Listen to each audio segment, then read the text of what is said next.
I'd like to welcome everyone to the Vasculitis Foundation webinar today. I'm Kathy Olevsky, the host for the Vasculitis Foundation's educational webinar series.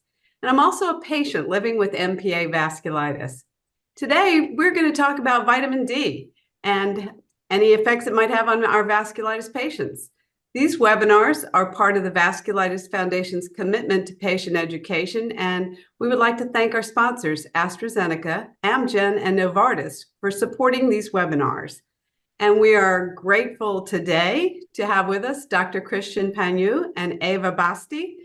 They're going to help us understand the latest information about vitamin D with reference to vasculitis.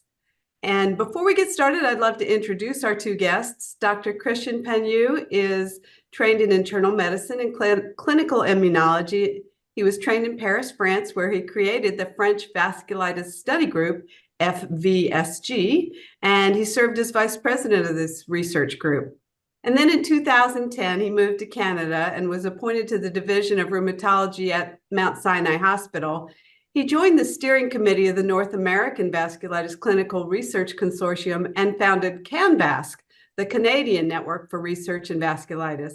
And he's been involved in many important studies in vasculitis, led by the French, the European, and the North American groups. He's written and co-authored more than 300 peer-reviewed publications and several textbook chapters on vasculitis, and the first Canadian educational case-based book on vasculitis.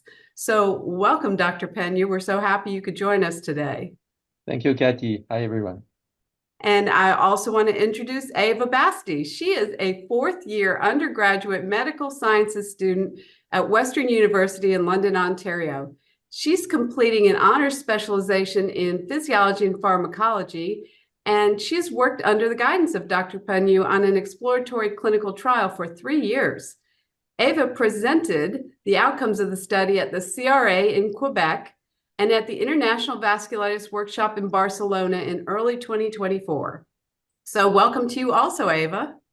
Thank you so much for the kind introduction, Kathy. It's great to have you both here. I'm excited to hear this topic. But before we get started, I do have to ask if either of you have any disclosures. Not regarding to this topic, Kathy. Thank you. Okay, great. And Eva? No. Okay, and great. Thank you so much. I think, Dr. Panyu, I would love it if you would just give us a little background about this clinical trial that Eva's going to talk to us about today. Yeah, exactly. Thank you for giving me that opportunity, because there are really 2 points that I would like to emphasize before I leave the stage to Ava to present the study itself, some of the results, preliminary results. We won't reveal everything. Some of those are still under embargo policies, but we'll tell you a little bit about that. The first thing is, why did we look at vitamin D? I think there's no clinics that I run each day where there's not at least one patient asking me about, hey, doctor, is there something I can do in terms of diet? Is there something I should take in terms of vitamins, immunological booster, and so on? So I think that's a very important question to look at this. And we decided to focus on vitamin D first. Why? Because you may have heard about all the studies that have been conducted on vitamin D in other autoimmune diseases, in lupus, for example, but it's also been looked in cardiovascular conditions. Most of these studies tended to show that the disease were worse when vitamin D level were low, when there was a vitamin D deficiency. But a few studies thereafter showed that if you give vitamin D, it's not sure if it changes that much the outcome. So there has been controversy. But clearly, if you looked at ANCA-Associated Vasculitis and vasculitis in general, there have been only 2 or 3 studies so far of small sample size.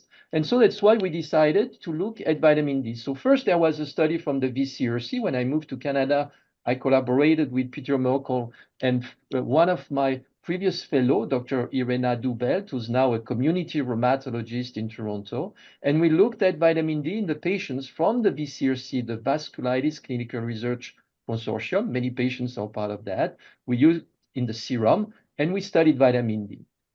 Eva will remind you about that study and what it showed precisely.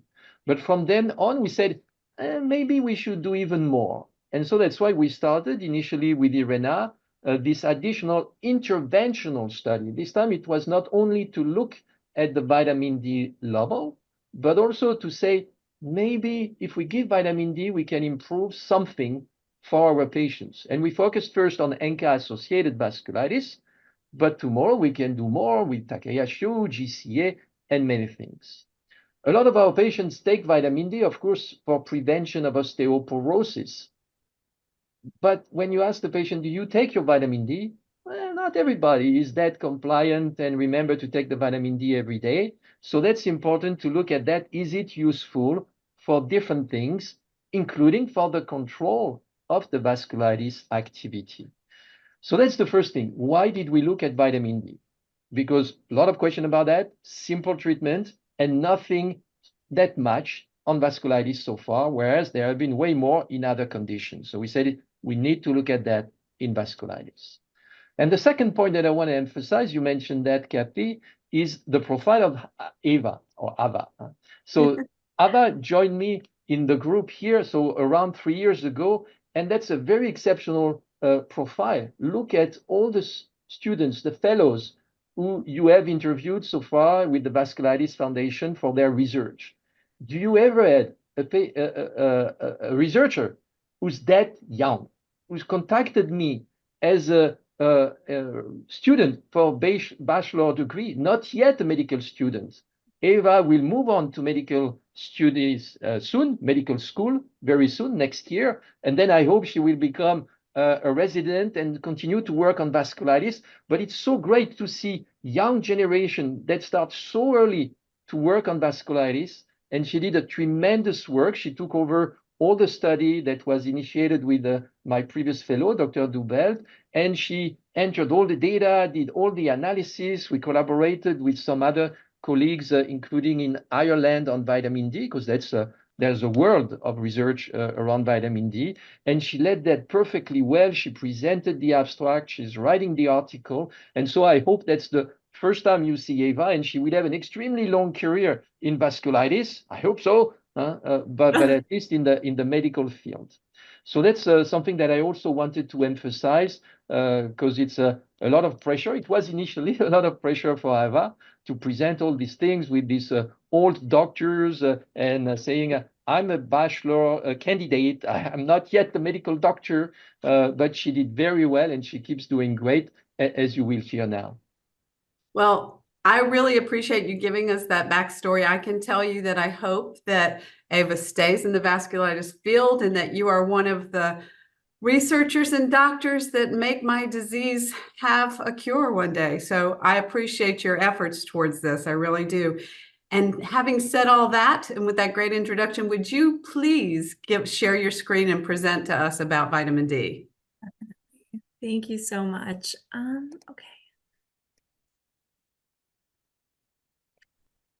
Can you see everything? Is everything we can see it great. Thanks. Perfect. So thank you, first of all, for all the kind words. And I really hope to stay in this industry. It really inspires me, and all the work being done is going to such a good cause, especially in terms of like patient care and management. And yeah, so with that, I will introduce our study that investigates the potential of vitamin D supplementation in AAV disease management.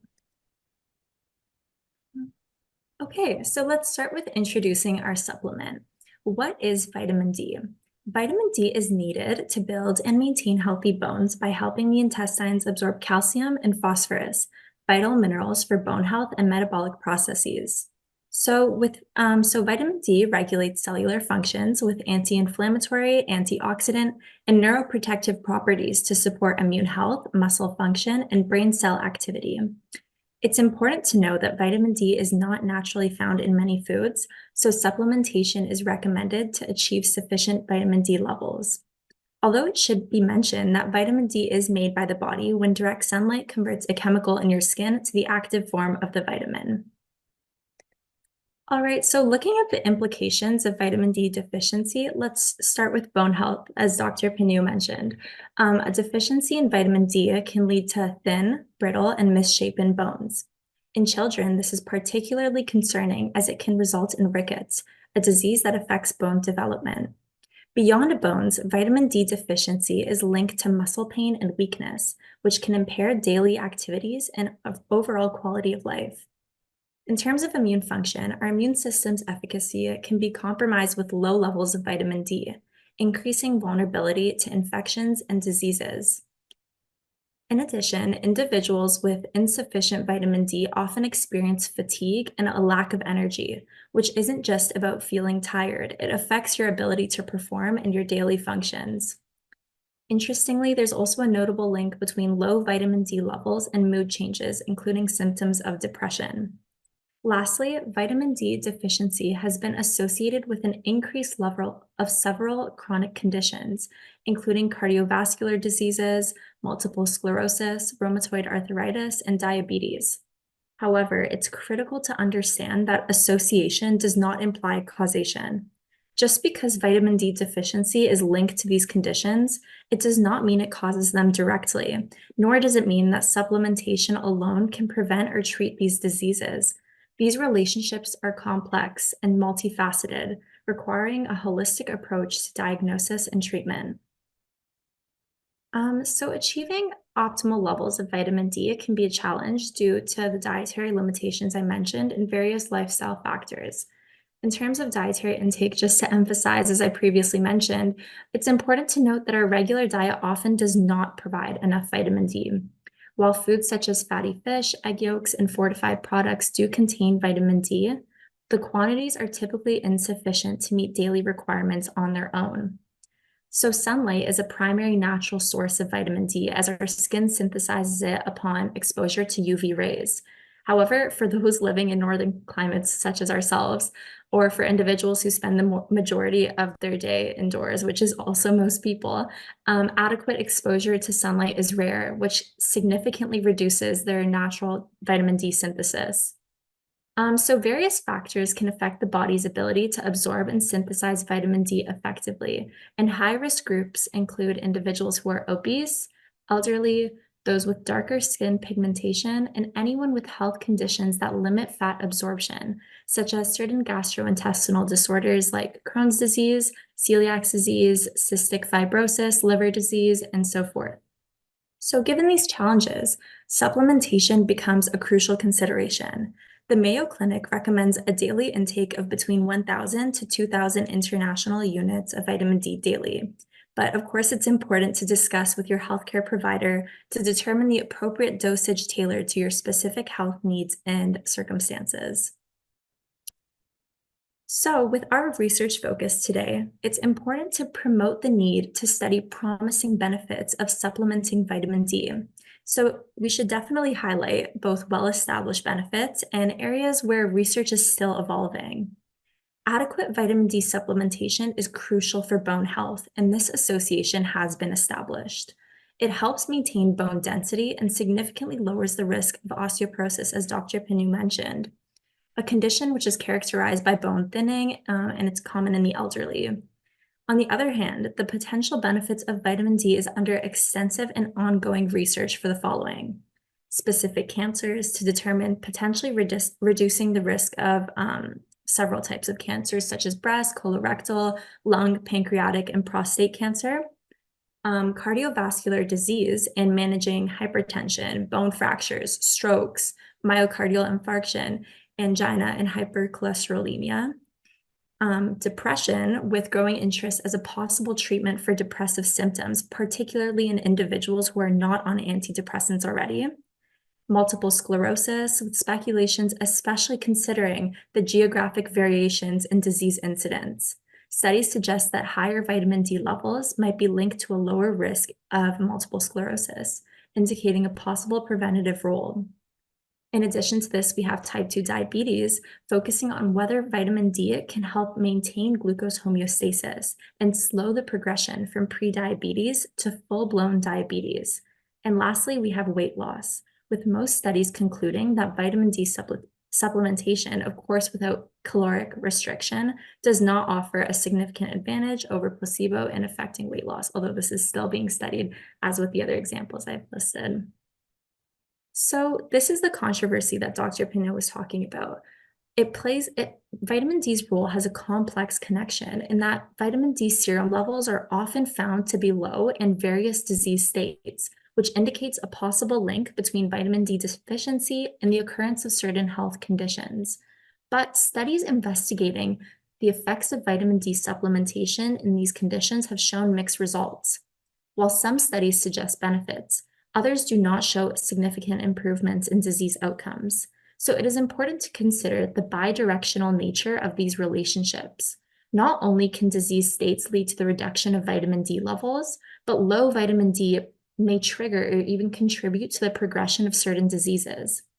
So although increasing blood levels of vitamin D through supplementation may not always improve disease activity, normalizing vitamin D levels is still recommended because of the alternative benefits it offers, such as improved bone health and immune function. So in order to investigate this relationship further, we should begin by describing the focus of our study, ANCA-Associated Vasculitis, also known as AAV. AAV represents a group of conditions characterized by the inflammation of small blood vessels, including arterioles, venules, and capillaries, that can lead to significant complications. Despite the exact cause remaining unknown, it is suggested to be due to a combination of genetic predisposition and environmental factors. The body's immune system mistakenly attacks its own vessels, leading to severe inflammation. So managing AAV often requires lifelong treatment strategies. Initial treatment typically involves high dose of glucocorticoids such as prednisone, which help reduce inflammation quickly. To manage the disease over long term and reduce the side effects associated with steroids, additional immunosuppressive medications are often prescribed. These include drugs like azathioprine or newer agents such as avacopan. So our work was particularly inspired by a study by the VCRC that Dr. Pena was involved with, and the VCRC conducts longitudinal studies that track health outcomes over time in patients with vasculitis. These studies are necessary for understanding disease progression, treatment response, and biological markers. In this study, specifically, most patients were found to be vitamin D sufficient, and among those who were vitamin D deficient, which was a third of the cohort, they were likely to be male and with active disease. So here is a preview of the VCRC paper that inspired our study that I will soon describe. And as presented by this figure on the right, you can see that vitamin D was generally slightly lower in patients with active disease compared to patients in remission. Therefore, vitamin D status might be a marker of more active disease in this population. So based on these key outcomes I've listed here, and just a quick summary of, particularly the outcome of there being an association between low vitamin D and disease activity, a trial where supplementation or sufficient vitamin D was encouraged in order to investigate its potential to alter disease course, improve disease activity, and or relapse risk in AAV. Therefore, the PRAVDA study began, a pragmatic exploratory intervention trial to investigate whether optimization of vitamin D status alters AAV disease manifestations or activity. We anticipated that this study will be able to provide valuable insights into the role of vitamin D in disease management to enhance patient care and outcomes by promoting the study of simple adjunctive treatments. So at the beginning of the study, we measured serum vitamin D levels using the ELISA method. A normal vitamin D status was defined as levels greater than or equal to 75 nanomoles per liter. Patients with vitamin D levels below such value were advised to increase their supplementation to an additional 1,000 international units per day, up to a maximum of 2,000 per day, depending on their specific needs, of course, and under medical supervision and consultation. Clinical manifestations and laboratory results were collected at 3 key points in our study: baseline, at the time of any relapse, and at the 12-month mark, which also included a repeat measurement of vitamin D levels. So since the research has not yet been published yet, as Dr. Pinot is explaining, Listed are the general outcomes on the screen, as you can see here. And these are just prompts of the most important kind of outcomes and endpoints. And I will provide a detailed description as I highlight them as we go along. So with a primary endpoint of assessing the difference in relapse rate between normal and low vitamin D patients, an intention to treat approach was utilized to ensure all enrolled patients are analyzed and done so within the groups they were originally assigned, regardless of their adherence or compliance to vitamin D supplementation.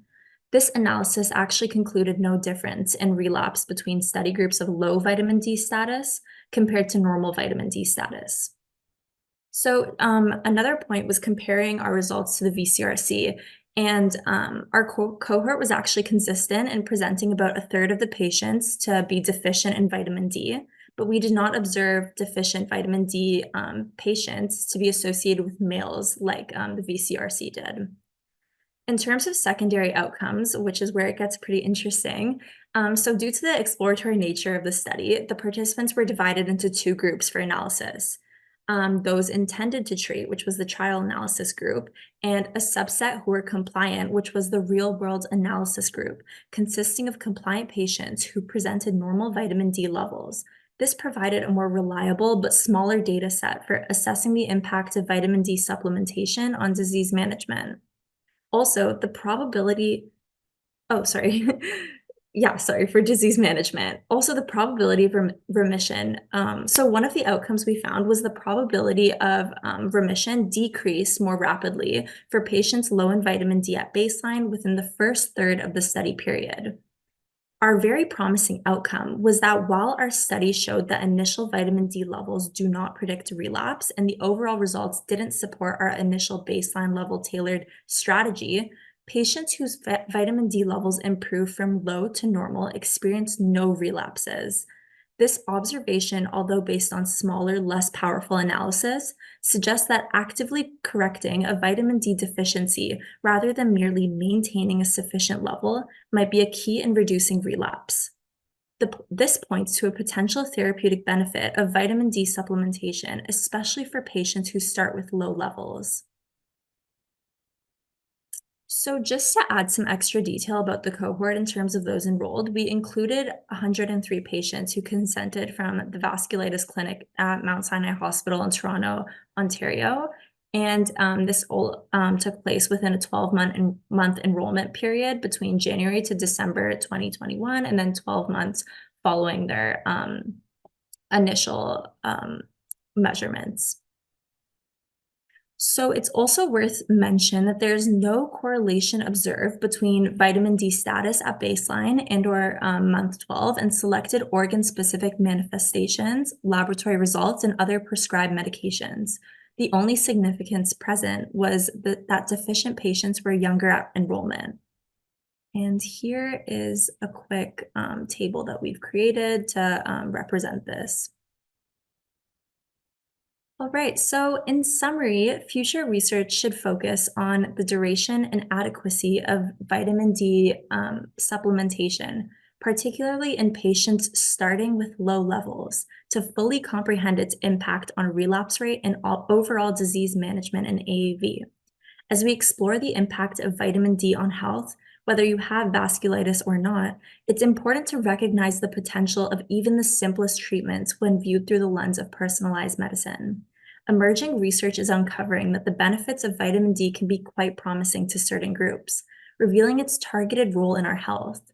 So this is what we aim to demonstrate, in that sometimes it is the non-invasive and most accessible treatments that, when given more attention and research, can prove more effective than anticipated.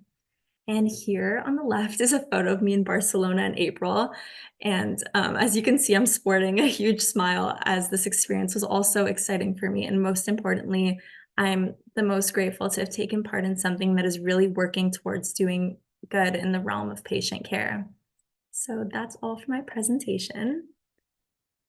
Well, that was great, Ava. If you can stop sharing your screen now so we can see everyone's face again. Great. And I did want to just ask you, just because you presented in Barcelona, what was the reaction to your presentation at the meeting from all of our favorite doctors that were there? Yeah, so I actually presented the poster, so it wasn't like a formal oral presentation, but we presented it, I guess, as a poster. And I guess the reaction was, I noticed that it was the only study looking at kind of a holistic approach, and most of the studies were like pharmaceutical based. So it was kind of interesting because it was unique in the sense that it was taking a different angle and looking at more holistic medicine, which is, I feel like, rare these days, especially as you look at more professional, like as you interact with more professional levels in medicine, it becomes very like pharmaceutical driven, right? So this was like, I guess, a natural take on a study for vasculitis. And I guess that made it unique and also questionable to some. Some agreed, some disagreed. So there's a lot of different opinions, and it was great to hear like everyone's take on it based on their experience. Well, having said that, Dr. Penyu, how do you think doctors are reacting to this study? Well, I think vitamin D has been a very, as Ava mentioned, controversial topics over the past 5 years. And because of the negative studies that came out in some even prevention of fracture in patients with osteoporosis, in prevention of cardiovascular event, there are some colleagues who say, we are done with vitamin D. Stop talking about vitamin D. It doesn't prevent anything. That's a legend. And there are still some groups who think maybe we shouldn't give up that much on this simple, cheap, safe treatment. And when the patient asks me, as I mentioned before, what about the diet? What about the vitamins? I tend to tell them, well, your prednisone, your immunosuppressant probably do 95% of the job. But the vitamin D, the diet, maybe they can help for the remaining 5%. And so that's something that's so simple. Why would we just dismiss that additional simple benefit? And in the study that Eva presented, the Pravda study, you heard that eventually the final result, it's okay, it's negative, it doesn't work. Even there was a signal that maybe people with low vitamin D have more often active disease, but maybe that's a consequence of having an active disease. We don't know. That's the controversy that is there. But when we looked specifically at this subgroup of patients who were deficient, and because we asked them to take more and they became sufficient with a normal level of vitamin D, this one maybe had some benefit. So for those who are taking vitamin D already, keep taking, no harm. For those who are low, maybe you should think about taking it more seriously, because there's not so much of malabsorption of vitamin D in our patients with ANCA-Associated Vasculitis. Most of our patients who have low vitamin D level, that's mostly because they don't take it. They're supposed to take it because they're on prednisone, and that's vitamin D is given to prevent osteoporosis induced by the prednisone. But many patients don't take the vitamin D. They have so many medications to take otherwise. Adding vitamin D, they need to have some information to tell them not only it can be helpful against osteoporosis, but maybe there's something for also the control of your disease. Clearly, what we didn't see is a side effect, an adverse event of vitamin D in this group. So taking vitamin D is really harmless as long as it's not overdosed. We can discuss about that. And maybe it helps for the control of the disease, especially if you're not compliant. So that's why, but it's a challenging topic, vitamin D, with already a lot of opinions. But again, there was no data in ANCA-associated vasculitis. So maybe we're done with the vitamin D in prevention of fracture, but in lupus, it seems we're not done yet. And maybe in vasculitis, there's something. Well, I can't actually speak for all the vasculitis patients, but as a vasculitis patient, I can say I love hearing about things that we can do for ourselves that involve vitamins and diet and things like that, because it's not as complicated as the medicines that we take. Of course, we need to take the medicines. So, I mean, I appreciate so much a study like this, and I think the outcome is just maybe leading you in a direction of maybe it does need to be studied more. Exactly. Hopefully. that was really an exploratory, because it's a small sample in one center. We wanted to see if there was any potential signal so we can target better the population. So Ava can tell you, if tomorrow we want to do a real larger randomized controlled trial versus placebo, we cannot do that versus placebo, because as I said, everybody takes vitamin D to prevent osteoporosis. So it would not be ethical to say, you don't take it or you take it.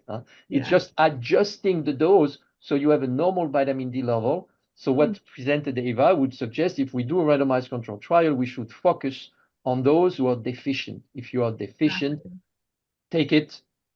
We want to measure to make sure you become normal. And maybe that's a benefit.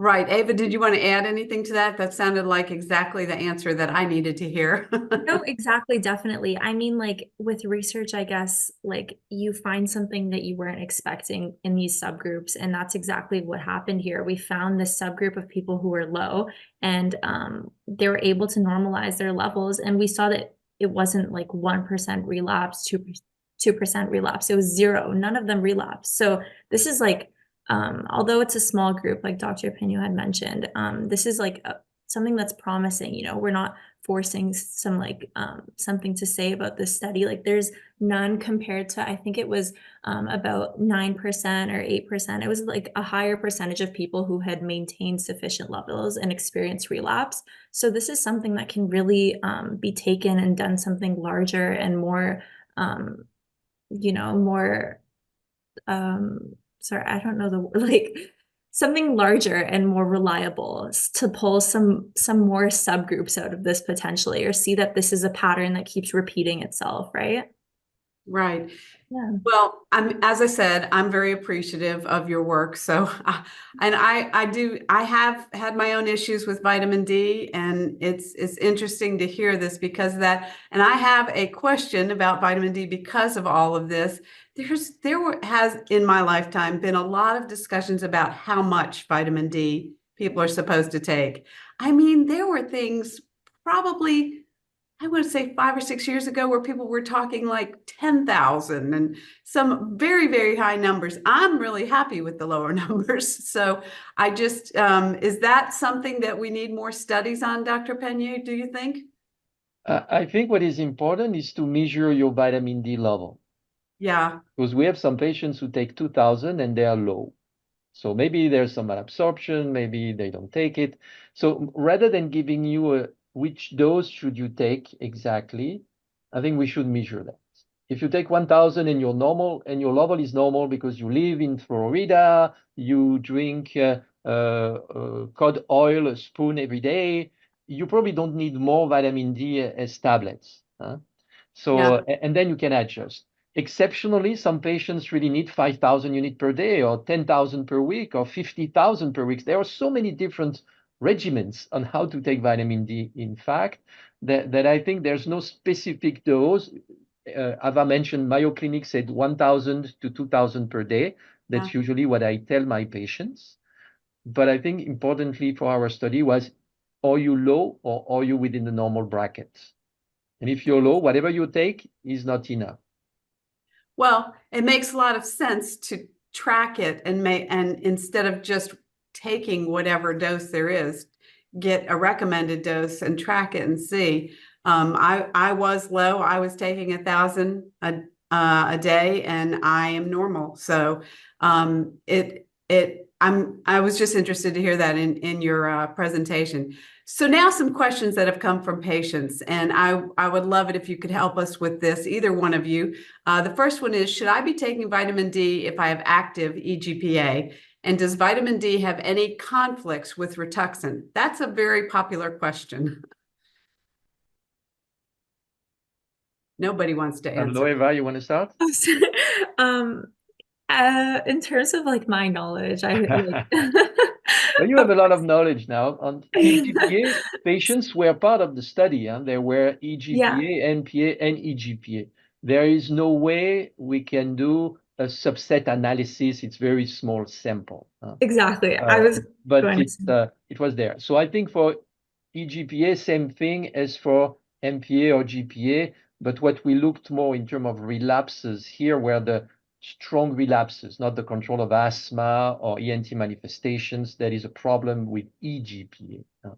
So we may need further study for EGPA.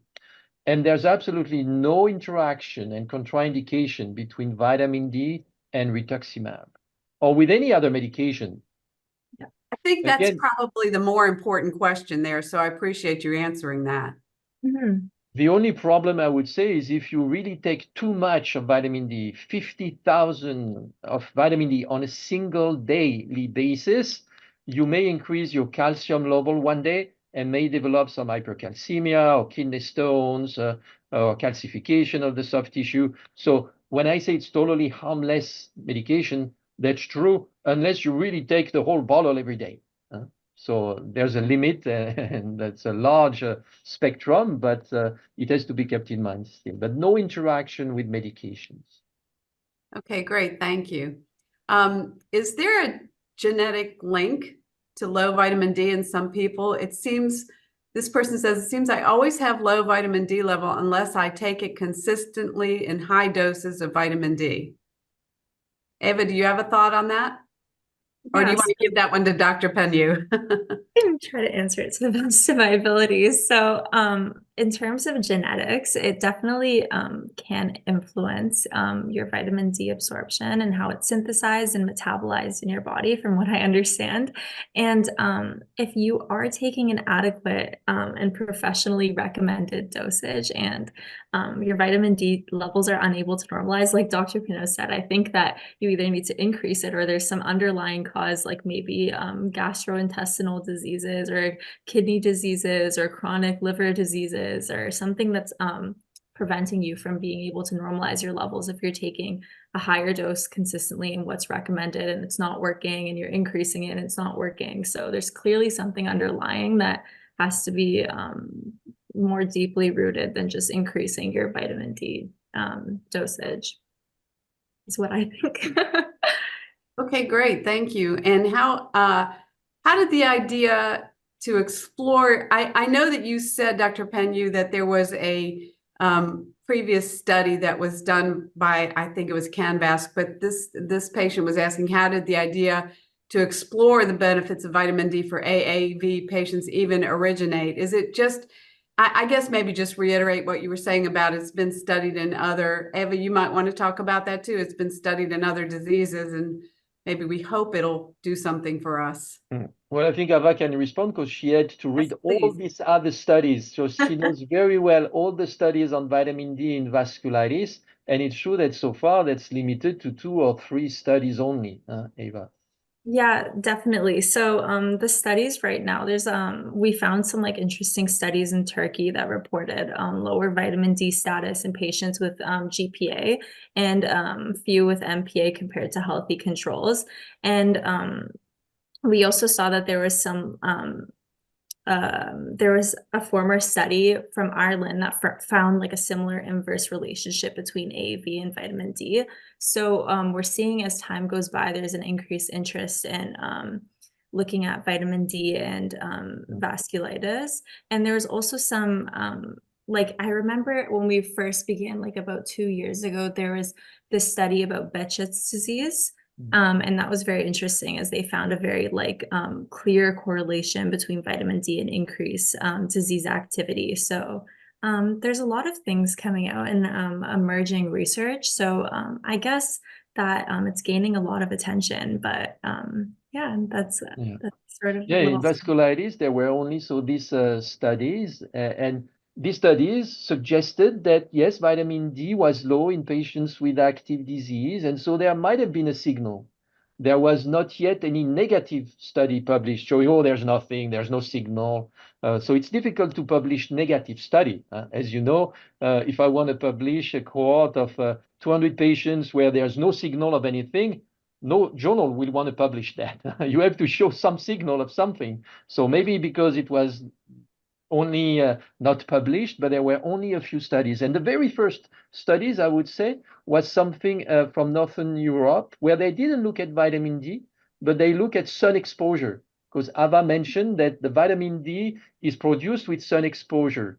So there was a study showing that the incidence of GPA and MPA was higher in Northern European countries where there is less sun than there is, for example, in Spain or Northern Africa, where you see less patients with GPA and MPA. So the epidemiology varied according to maybe the sun exposure, and suggesting that maybe that's due to the vitamin D that is produced under the sun exposure. Interesting. I just want to ask, because you talked about in your presentation about absorption is limited with people that have Crohn's and other GI diseases. So will taking vitamin D still work for them if we have vasculitis, but we're experiencing GI problems? Do we still take vitamin D? I think it can work. First, we don't have that often an association Crohn's and ANCA-Associated Vasculitis. We reported a few years ago in Toronto, so far the largest cohort of patients with the two conditions in the world. You know how many patients we were able to identify in Toronto, which is the largest Canadian center for IBD? 32 patients. So the largest cohort of patients with ANCA vasculitis and Crohn's disease was 32 patients. So it's a rare association. But it's true that there's a decreased absorption because you have less normal gut to absorb the vitamin D, I would say. But then you just have to increase the vitamin D intake. So these are patients who can take vitamin D, but they may need this 50,000 per week of vitamin D or higher doses. So it's eventually absorbed, but you may need more. Great, thank you. I also know as a patient that I was prescribed vitamin D when I was deficient and my doctor wanted me to take it. But if I'm a patient who's not prescribed vitamin D and I do want to take it, and my doctor has mixed reviews on it, what type of vitamin D do I buy? Is there any information on one is better than the other, or can I just get a gummy vitamin D and that'll be fine? I'm sure Ava can respond that because she looked at all the different formulations and which one should be taken first. I think that it's just the generic vitamin D that you can buy at the drugstore. I don't think you need a prescription or anything for it. You can just go to the drugstore and pick up the vitamin. Yeah, the one over the counter, the only thing that matters is the amount. When you buy the multivitamin gummy thing, you will see that it's 100 units per tablet. It's very little. So here we're discussing 1,000, 2,000.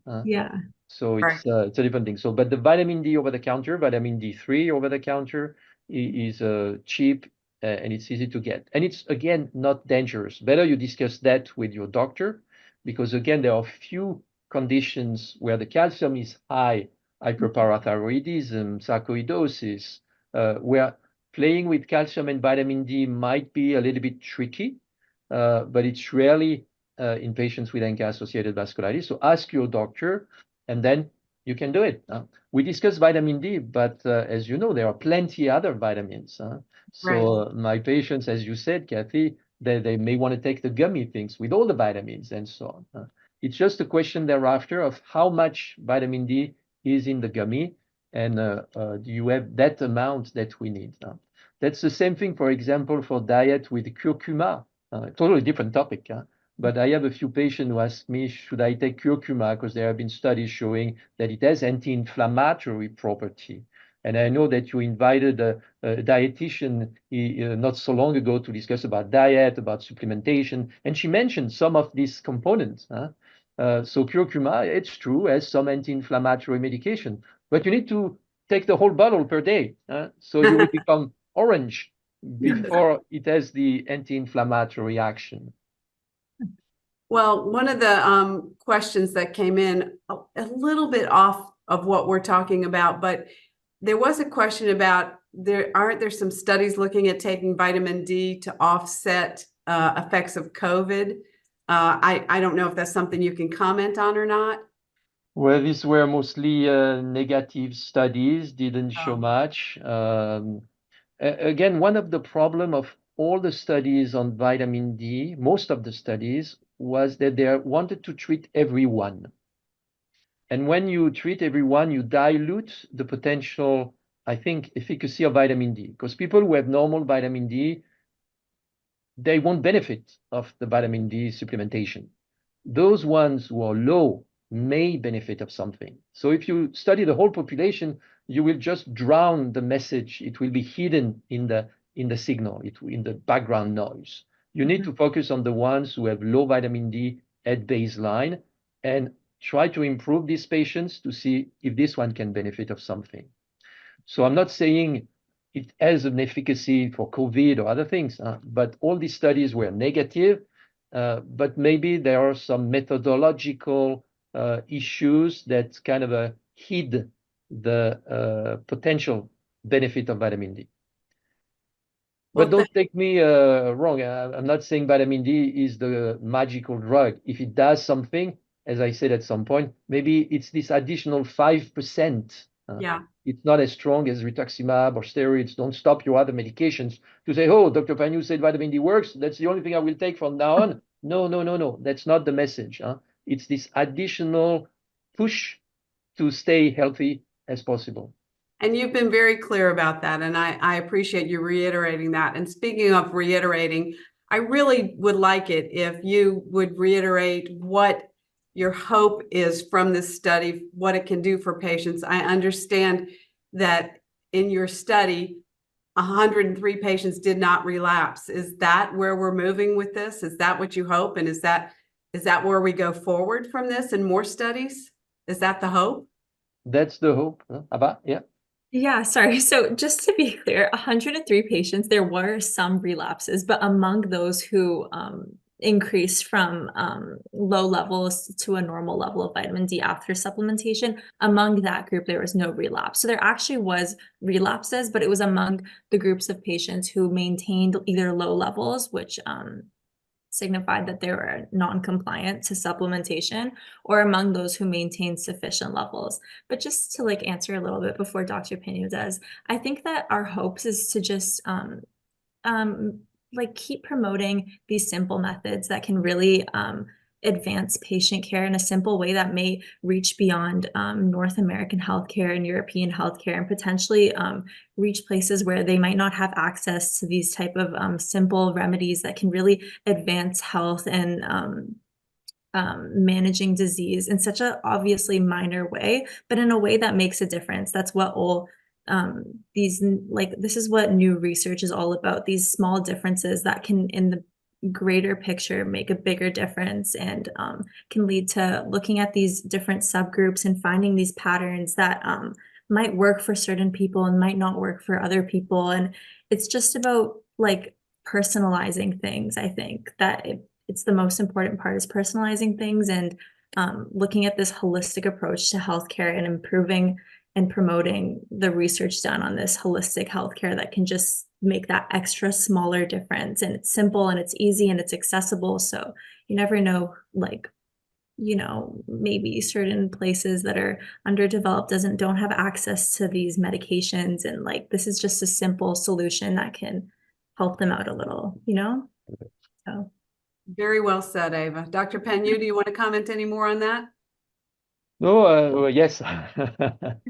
Yeah, as I said, it's an additional benefit, and that's everything can be taken as an additional benefit. That's what we're working on today. The relapse rate at 1 year in the study, despite rituximab, despite prednisone, was around 8 to 10 milligrams, 10%. That's what is expected. Despite all the treatment, there are still relapsers.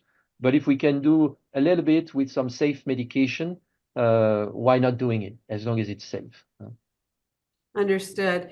And what happens next with this study? Is there a peer review or anything? Are there more steps coming up? Oh. I don't know anything about this. Can you tell? I would say we're maybe just at 60% of the whole thing. We and all the patients participated, gave us the blood. We followed them. Then we did the analysis. We did the abstract. Ava is finishing the paper that we'll submit, that will be reviewed. That's sometimes very painful, especially if it's reviewed by someone who thinks we're done with vitamin D. It's negative. So it can be challenging, but the results are there, strong. Now we have the numbers, and the numbers will talk by themselves, and it needs to be interpreted. The next big thing is, so should we do something more with that? Should we do this larger study or no? even if vitamin D is cheap, if you want to do a real large randomized controlled trial on vitamin D, we need lots of patients, and that's still an expensive study to complete. So I don't know if for this 5% of difference, it's worth investing so much. As you know, companies prefer to invest in the big new molecule that will cost a lot to pay to be covered.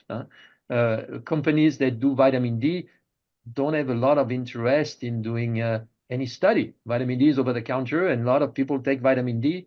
They don't necessarily need to invest in vasculitis, ANCA-Associated Vasculitis, which is, as you know, a rare disease.